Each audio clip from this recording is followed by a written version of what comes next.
In one of America's coal-rich states, Jack Thompson had spent years working as a miner. Like his father and grandfather before him, mining wasn't just a job for him, it was a legacy. Every day he descended hundreds of feet underground, enduring brutal conditions, covered in coal dust, just to make a living. But one day, everything changed. Due to the negligence of the mining company, a tunnel collapsed. Jack and several of his co-workers were trapped beneath tons of rock. In the pitch-black darkness, they waited, hungry, thirsty, and slowly losing hope. Oxygen was running out. With every breath, their chances of survival diminished. On the third day, rescue teams finally reached them. Jack was alive, but his right leg had been crushed. Despite medical efforts, he was told he would never walk again. But that wasn't what truly broke him. The company refused to pay him any compensation. Instead, they handed him a stack of legal documents, pressuring him to sign.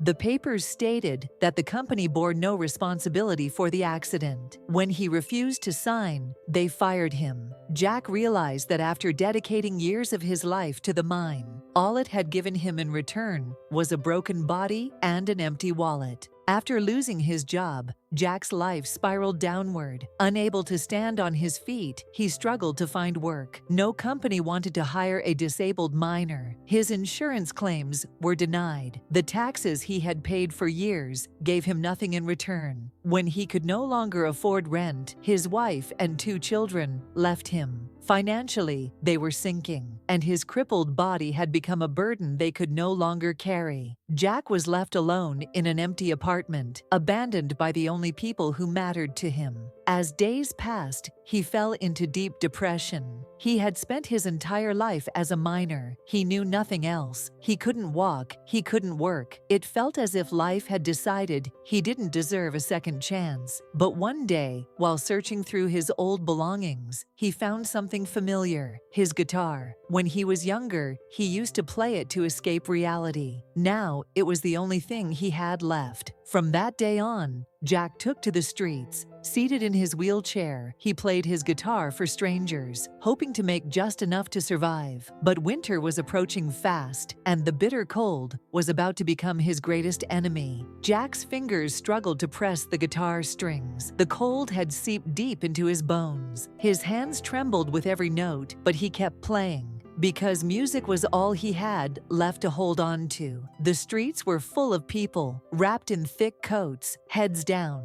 rushing to their destinations. No one noticed him. No one knew the storm raging inside a man confined to a wheelchair on the sidewalk. But then someone stopped. A man, dressed in a long black coat and a hat, walked unnoticed among the crowd. His eyes locked onto Jack's trembling hands and weary face. When Jack finally looked up, his breath caught in his throat. Bruce Springsteen, the legendary musician, stood just a few steps away, silently listening to Jack's music. The melody was one he had known for years, a song sung by the working class, by miners, by those who refused to lose hope, even in their darkest moments. When Jack finished playing, Bruce reached into his pocket, pulling out a few bills. But instead of placing them in front of Jack, he simply looked him in the eyes. "Where did you learn that song?" he asked in a gentle yet curious voice. Jack let out a small, bitter smile. "We used to sing it in the mines, but now this is the only place I can play it." Bruce quietly took a seat on the bench next to him.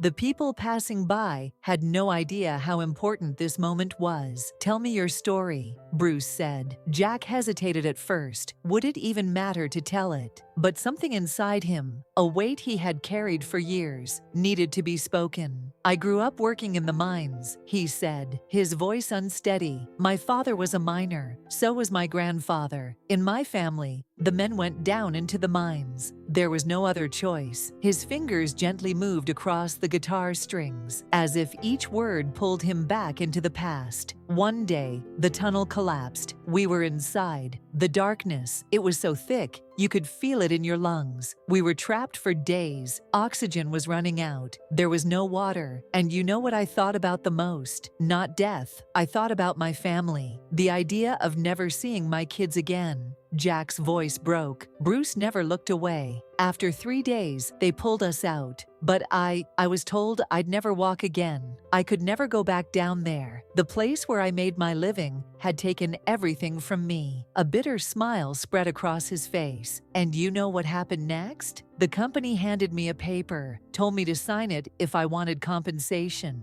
It said they weren't responsible. When I refused, they fired me, just like that. They knew I'd never work in the mines again. Jack clenched his hands into fists. That's when I realized we were just machines to them. The moment we broke, we were thrown away. He took a deep breath and looked at Bruce. But that wasn't even the worst part. His voice dropped to a whisper. When I got home, my wife answered the door. I'll never forget the look in her eyes. It wasn't sadness. It wasn't pity. It was fear. Jack, you can't take care of us anymore. The kids can't starve. What are we supposed to do? She asked me. Bruce's face remained calm, but something inside him shifted. For a few weeks, she tried to make it work, but the bills piled up, and one day, she packed their bags. Forgive us, she said, but if we stay, we'll all go under. Jack went silent. They walked out that door and never came back. He swallowed hard. His eyes were red, but he didn't cry. He had run out of tears long ago. I gave my whole life to that mine, and it gave me nothing in return. Bruce nodded solemnly. And now you're here, he said. Jack lifted his head, taking a deep breath. Yeah, now I'm here, with my guitar, on the streets, just another man no one sees. Bruce slowly pulled out his phone. This injustice can't end here, he said. I'm going to help you. Jack stared at him, stunned. Why? He whispered. Bruce smiled. Because I see you, Jack, and no one should feel invisible. Bruce Springsteen immediately called his attorney. He wanted to find a way to force the mining company to pay Jack the compensation he deserved and provide insurance support, but it wouldn't be easy. For the first time in his life, Jack felt like someone was truly fighting for him. But Bruce didn't stop there. That night, he invited Jack to his home. He gave him a warm meal, clean clothes, and a comfortable bed. For the first time in years, Jack felt like a human being again.